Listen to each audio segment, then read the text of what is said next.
What if I told you? There's a chance you're being watched right now and you would never know it. Not by a person, not by a camera you can see, but by something you interact with every single day. Think about that for a second. And the worst part? There was an experiment that might have proven it, but almost nobody talks about it anymore. In 1971 was a small research project began with a simple goal to understand human behavior. Simple, or so everyone believed. What happened next? Forced the researchers to end the experiment early. Some of the findings were never fully explained. Why would an ordinary psychology study need to be shut down? That's where this story begins. But before we get there, you need to understand what they were actually trying to discover. The experiment itself sounded surprisingly simple. Two groups of volunteers. One group was told they were being observed. The other group was told nothing at all. Same environment, same tasks, same rules. At first, everything looked completely normal, but there was one hidden detail, a detail no participant knew. Every movement, every decision, every hesitation was being recorded quietly, constantly. The researchers believed they were studying behavior, but they soon realized they were studying something far stranger, what people do when they believe no one is watching, and that's when everything changed. For the first few days, the results matched expectations. Both groups behaved almost identically. There was nothing unusual, nothing surprising. Then, small differences began to appear. Tiny changes, so small, most people would never notice them. Participants who believed they weren't being watched started hesitating before making simple decisions. They began checking over their shoulders, looking around empty rooms, pausing before opening doors. None of it made sense. There were no visible cameras, no obvious observers, no clues. Yet their behavior kept changing, slowly, then dramatically. It was almost as if they could feel someone watching them. Even when nobody was there, the researchers checked every camera, every recording device, every procedure. Nothing had gone wrong. Everything was exactly as planned, which made the results even more disturbing. One researcher wrote a short note in his journal, just one sentence, a sentence that would haunt the entire team. It is as if the subject knows before they should know.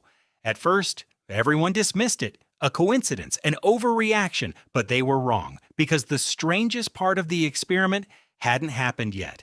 The team decided to push the experiment further, not by changing the participants, changing one tiny detail. One volunteer was quietly removed from active observation. No cameras, no monitoring, no data collection. Officially, nothing had changed. The participant wasn't informed, no one was. There was no signal, no announcement, no visible difference.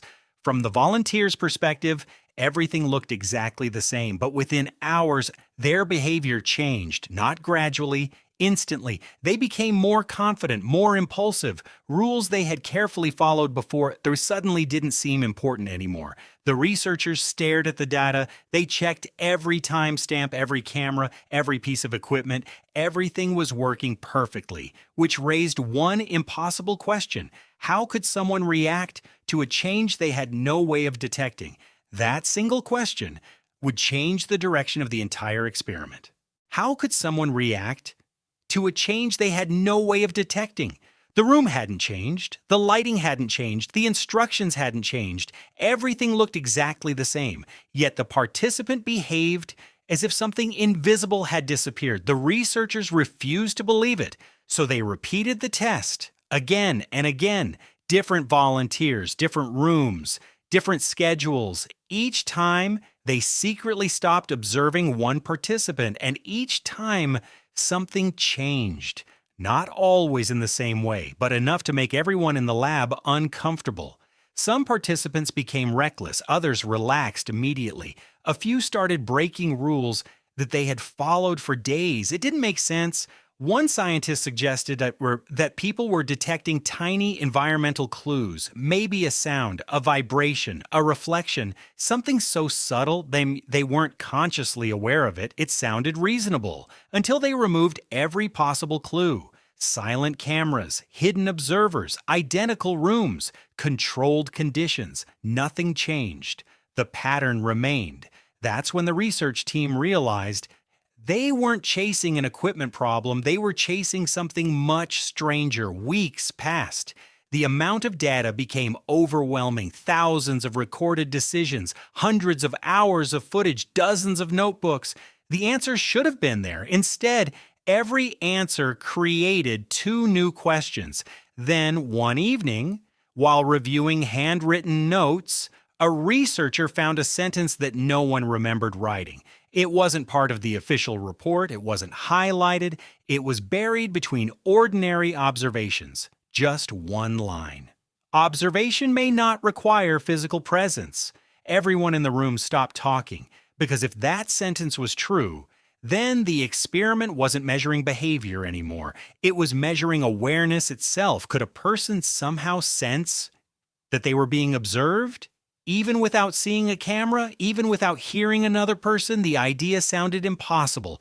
But impossible didn't mean incorrect, so they designed one final test, a test that was never part of the original plan.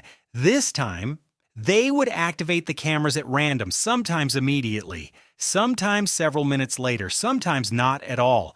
The participants would never know which was which. If the earlier results were only coincidence, the pattern should disappear. Instead, the results became even harder to explain. Some participants began changing their behavior before the cameras were switched on, not after, before. That wasn't supposed to happen, according to every known explanation, for it couldn't happen. Yet there it was. Recorded, time-stamped, verified. The lead researcher stared at the screen, trying to find a mistake, but the mistake was nowhere to be found, and that's when the experiment crossed a line that nobody had expected. The research team checked everything, every camera, every cable, every clock, every timestamp.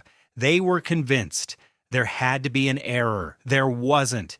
Independent reviewers examined the recordings. The timing was correct. The participants had reacted before observation officially began. The room fell silent. No one knew how to explain it. Some researchers argued the results had to be a statistical coincidence. Others disagreed. The pattern had appeared too many times. It was no longer something they could simply ignore. Meetings became longer. Arguments became louder. The original goal of the project had almost been forgotten. Instead of studying human behavior, they were trying to answer a completely different question. Can people sense observation without any physical evidence? One theory suggested that the human brain constantly searches for hidden patterns. Perhaps the participants were unconsciously detecting signals that were too subtle to notice consciously. It was a reasonable explanation, but it came with one problem. The signals didn't exist. The rooms were isolated. The cameras were silent. The observers never entered. Every possible clue had been removed. Yet the strange behavior continued. Then another theory appeared, far more controversial. What if observation itself changes the way we behave even before we're aware of it? Not because we see it, not because we hear it, but because somehow our minds respond to the possibility of being watched. Most scientists rejected the idea immediately. There wasn't enough evidence, and extraordinary claims require extraordinary proof. Still, the question refused to disappear. The experiment eventually came to an end. Officially, the researchers had completed their work. Unofficially, many of them left with more questions than answers. Some never spoke publicly about the project again. Others moved into completely different fields. But one note remained, hidden among hundreds of pages, a simple reminder written in the margin. Sometimes the observer changes more than the observed. Maybe it was just a personal thought. Maybe it meant nothing. Or maybe it was the most important conclusion of the entire experiment. Because if observation can influence behavior, then every camera, every screen, every connected device may be changing a notice. And if that's true, the real experiment didn't end in that laboratory. It continued outside, in everyday life, with all of us right now. The only question left is this: are we changing because we're being watched, or because we simply believe we are. What if the experiment was never really about cameras or laboratories or hidden observers? What if it was about something much simpler and much more unsettling? The way people change. The moment they believe they're being watched. Think about your own life. Have you ever acted differently? Because someone might be looking. Maybe you stood up a little straighter. Maybe you chose different words. Maybe you stopped yourself from doing something, even though no one had actually said anything.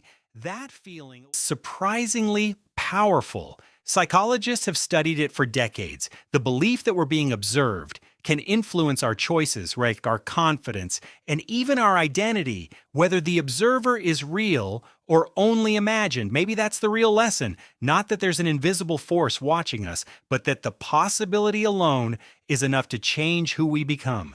Today, we live in a world filled with cameras, phones, smart devices, traffic cameras, security systems, social media. Almost every action leaves a digital footprint. And whether we realize it or not, many of our decisions are shaped by that awareness, sometimes for the better, sometimes not. The line between public and private has become thinner than ever before, so perhaps the most important question isn't who is watching. Maybe the better question is, oh, who are we becoming because we think someone is?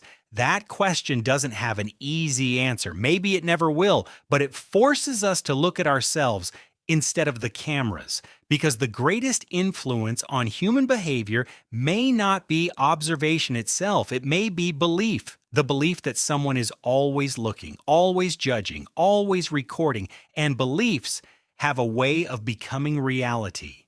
So the next time you hesitate before saying something or change your behavior for reasons you can't quite explain, it's ask yourself one simple question. Am I acting this way because I want to or because I feel like someone is watching?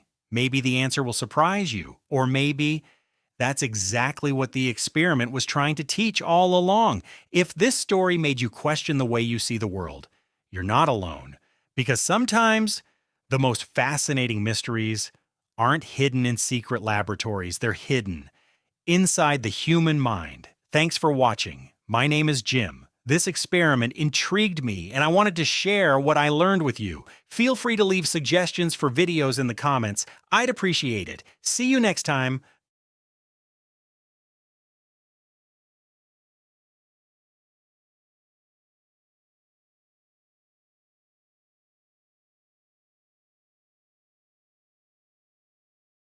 In ways we don't